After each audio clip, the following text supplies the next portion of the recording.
hey, come on in. From the award-winning producers of CB Cowgirls, come to the table. Welcome, come on in and sit down. It's time for another episode of Come to the Table with the CB Cowgirls. Aunt Vicki and I are just sitting around the table. As you can see, we've got some delicious food on the table. Definitely more comfort sweet food. And that's just because we've been blessed by such a great lady that gave us a great book. Aunt Vicki, tell us what you've got cooked up today. Well, let me tell you first about this great recipe book, and it's full of recipes from rodeo families scattered throughout the nation, and it's called Bring 'em On Home, and the collection was put together by Kimber and Bonnie Brown.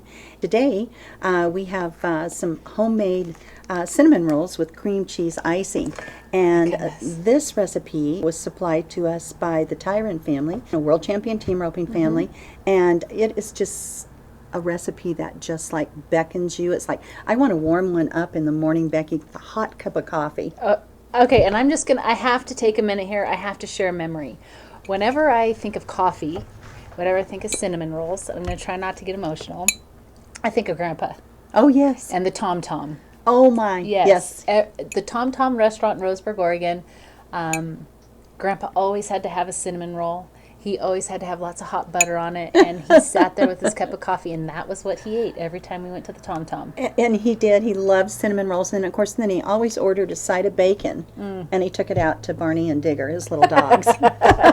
we have so many wonderful memories of Grandpa, and we were so blessed to have him so many years, and so it's wonderful. And of course, it's family. It's our family, and today the rodeo family and the guests we have today. Family. Yep, and we just continue in the message that we're bringing to you, which is faith, fellowship, and we may say it backwards, forwards, but it's all about faith, family, and fellowship. Those three things. Food, serve the cowboy way, and today we're again talking about the Code of the West. And today's code, it worked for Grandpa, it works for many, and it works for our guest today, and that's be tough and be fair. Yes. And in today's world, we're losing the grasp of being tough and being fair. It kind of anything goes, and don't hurt anybody's feelings, and don't step on anybody's toes. And don't stand up for what you believe in because it's going to offend someone. Right. And you know what? That's not what God says. Yep. God says, be tough, be fair. His word says it. We live it in the Western way of life. And today we get to visit with Cody Custer. And Cody not only is family, Cody was very instrumental for me in my walk and my faith, and helping me discern and understand and have knowledge of the true love that God has for me, just as who I am, right where I am. No need for performance, no need for working for his love. I just have to be his kid. And so today, Cody holds a special place in your heart because he's like a kid. Well, one of your kids. Cody is my nephew. Cody first came and stayed with me and his uncle when he was 11 years old. A group of cowboys dropped him off at the Santa Maria Pro Rodeo out in California. He caught another ride, and I can't remember exactly where we were, maybe Clovis, California. Anyway, Cody stayed that entire summer with us as an 11-year-old, and he has grown into such an inspirational man. I would say young man, except Cody, I'm sorry, honey, we love you, but you're getting up there. But you are an inspiration. It's funny to think about that because there's a picture that we have on Facebook and social media at you and Uncle Danny's wedding when you were married to Uncle Danny. Why we're in it, I don't know, but it was me, Michelle, and my older sister, Cody, and Jim Bob, with you and Uncle Danny. So whatever reason, you adopted us at that age, and it's kind of just stuck with you this whole time. You came to the wedding. So, well, Cody is going to be our guest today, and we wanted to talk with him about being tough and being fair. And the scripture that, again, comes to mind that we think of when we think of Cody, we think of being tough and being fair, it's Proverbs. Proverbs is just a good book. Proverbs is a book of knowledge. It's a book of wisdom. I think wisdom is the one thing that I think of the most when I think of Proverbs. If I need some type of direction or just direction on how I should be or act, I could look it up in Proverbs, and I'm sure to find it. But Proverbs 2:8-11 says, "He guards the path of the just and protects those who are faithful to him. Then you will understand what is right, just, and fair, and you will find the right way to go, for wisdom will enter your heart, and knowledge will fill you with joy. Wise choices will watch over you, and understanding will keep you safe." And that's quite a mouthful. But that's Cody. It is Cody, and it's about knowledge, wisdom, understanding and making the right choices. It doesn't say what those choices are, but the spirit inside of you shares that with you. And Exactly. so I think Cody will expound on that. He's got the knowledge and the understanding of who God is, and his relationship with him is so close and so personal. You're sure to be definitely moved and inspired and grow in wisdom after hearing from Cody. If there's ever a bull that's going to fit Cody Custer, this should be it.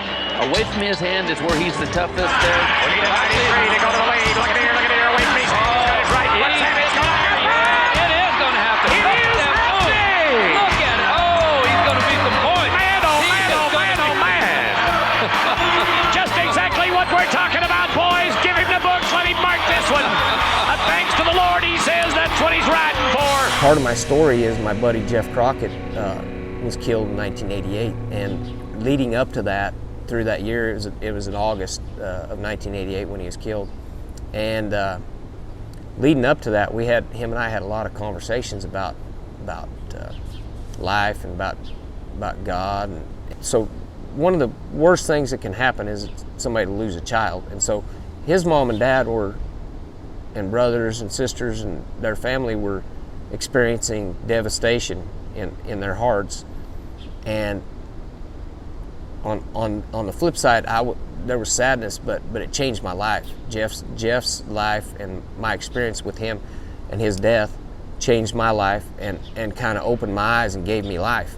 And so fast forward to 2011 when my son got killed, something nobody wants to experience, but in the midst of that, I remembered what Jeff's life, death, our relationship did for me personally, and I realized that Aaron was that to some other people. And so we're going to experience stuff that's not pleasant, that's heartbreaking or tears us down, but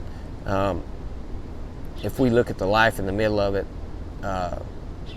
and on the other side of it, just if we look at it that way, that God's got his hand on us, got a plan for where we're headed and where we've been and all that. So, and the people that come into our lives is not accident. I don't think no person we encounter and have experience with and relationship with is not an accident. It's all designed for right, So that fair and being fair and being just, that's pretty easy when you look at it in those terms, to just love people right where they're at and try to be their friend no matter what's going on, and so that's kind of how I try to live my life that way.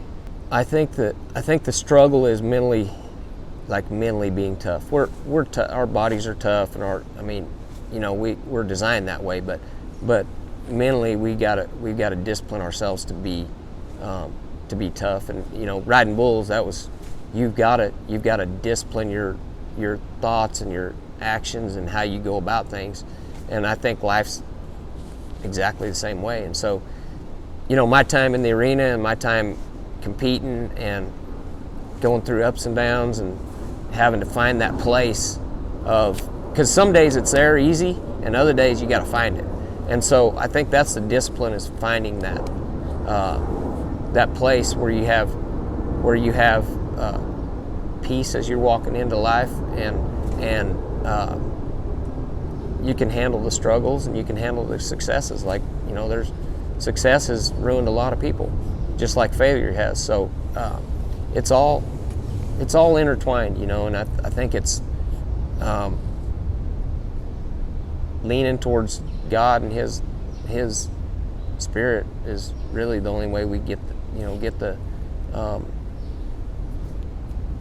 mental toughness for life. Maybe there's a lot of guys that don't go about bull riding or their careers and stuff like that way that have success. But I think in life we gotta, I've experienced a lot of stuff here in the last several years, deaths and just stuff like that. Is you've got to find that place, and that's the mental discipline.